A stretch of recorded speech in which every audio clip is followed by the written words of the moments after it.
Do it. Make your dreams come true. Yes, you can. Yes, you can.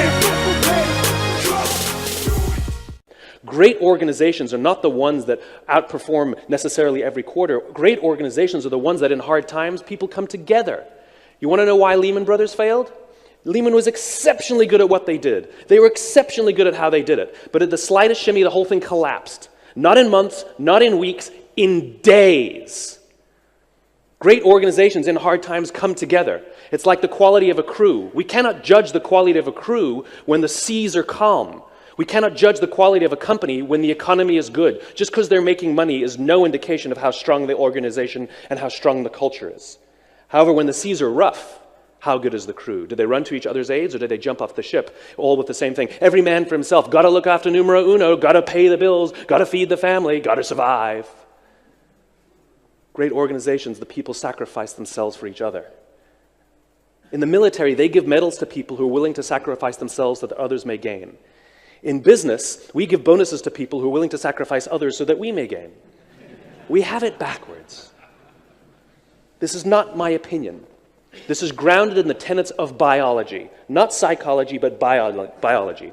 If you look at a cross-section of the human brain evolved into three major sections that corresponds precisely with this little idea. The outside area is called our neocortex. It's our Homo sapien brain, responsible for all of our rational and analytical thought and language. The middle two sections make up our limbic brains, and our limbic brains are responsible for all of our feelings, like trust and loyalty.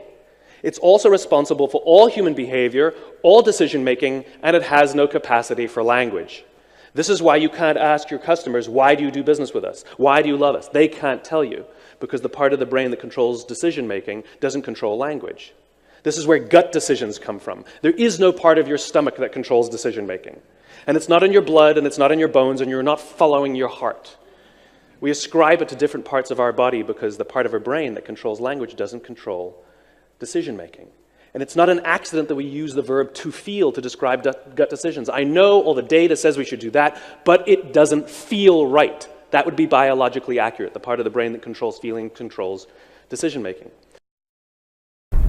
If we look to the answer as to why for so many years we achieved so much, prospered as no other people on earth, it was because here in this land we unleashed the energy and individual genius of man to a greater extent than has ever been done before.